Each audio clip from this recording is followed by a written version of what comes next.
How's it going, everybody, and welcome to another Skyrim video. Now, as always, before we get into this, I will ask that you hit like on this video if you find it helpful or enjoyable, and if you want more content like this, then be sure to hit the subscribe button. That way you'll know whenever I upload, which is almost every day. Now, what we're going to do first is I'm going to go through the mods, and then I'm going to show gameplay afterwards. Keep in mind that at the moment I am running on a GTX 1060 GPU, and that is used for both gameplay and recording these videos at the same time.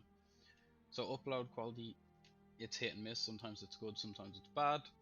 So first we're going to go through our mods, which are,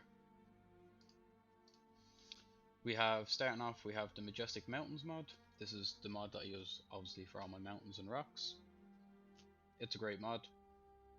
It can come up to 8K, has good shadowing, and it works well with my EMB. So yeah, Majestic Mountains. Next I have the Alpine Forest of Whiterun Valley, and what it does is it creates a forest in Whiterun Valley. So that's between Whiterun and like the Watchtower. So that big open bland space gets filled with trees. It is quite heavy on the system, but it looks great. Next I have Blended Roads redone for Skyrim Special Edition. This comes in 2K, 4K and 8K. I do have the 8K version installed, and I use the really Blended Roads variant of it. So when you install it, it will give you an option of 3 or 4 different types of roads. Next I have Blowing in the Wind. What that does is it allows all the signs and lanterns in Skyrim to blow left to right depending on what way the breeze is. I am running DynDolod, and I'm running DynDolod on its maximum setting. So I have, I think it's 4000. Yeah, I think it's 4000k in textures, and then everything else on high in DynDolod. So I use HDLOD textures with that as well. For my towns, I use JK Skyrim. I just like it. It's simple. It looks great, and I've kind of been using it for like 2 years now. But yeah, I like his mods. Then I have the Lanterns of Skyrim. It just adds a lot of lanterns throughout Skyrim. I have Northern Shores as well. What this does is it adds stones and textures and stuff to underneath water and around by beaches and around Skyrim. For my weathers, I'm using Obsidian Weathers and Seasons. I'm kind of gone off of it. I'm starting to use Obsidian now instead the last few weeks. Then I use Rustic Windows. Again, this kind of ties into the DynDolod setting. It just looks better. Then I run the Skyrim 3D Trees and Plants. This is my favorite tree mod at the moment. There is one if you have a really ridiculously strong PC, because mine just can't do it. I get like 20 FPS. But there's a mod in his recommendations. Every tree 3D different. All the trees are completely different to each other and have a different texture on them. As it's very, very performance heavy for a PC like mine. So if you have anything that's a 1060 or lower on a mid-range CPU, you're gonna have issues. So yeah, it's up to you.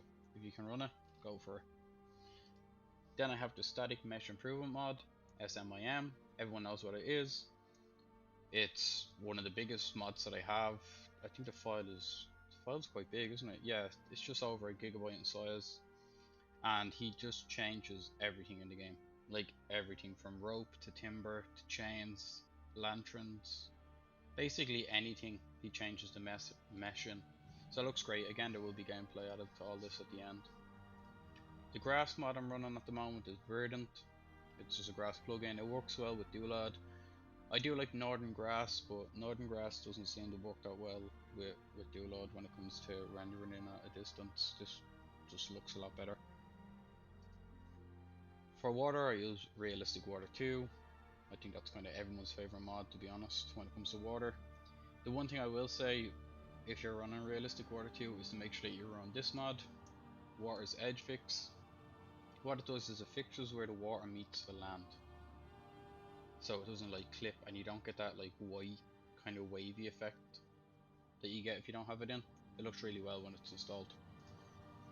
And then for my EMB, I'm running Ruddy EMB, and I'm obviously running the Obsidian file, so the one for Obsidian Weathers. So first up we have vanilla Skyrim. It's just a simple run towards Riverwood down by the water. Now there is some remnants of DynDolod and a slight EMB, but all the priestless have been reset, so this is vanilla that you're seeing right now.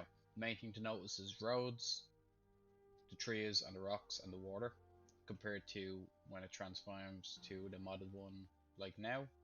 Straight away you can see the road is completely different, the lanterns along the road is different because they're there now. The rocks have a different texture, the trees have the 3D feature to it. They also have like a pine texture. I don't know if you'll be able to see that after I upload. But yeah, you can see it's a completely different game. And it looks great when you're playing on. I just hope the upload is half decent. But yeah, so here's some screen captures. Obviously vanilla and then modded. And I'm going to end the video there. Let these play out in the background. Obviously if you found this video helpful or enjoyable, hit like. And if you want more content like this, then be sure to hit the subscribe button below. As always, enjoy your day, stay safe, and I'll catch you on the next one.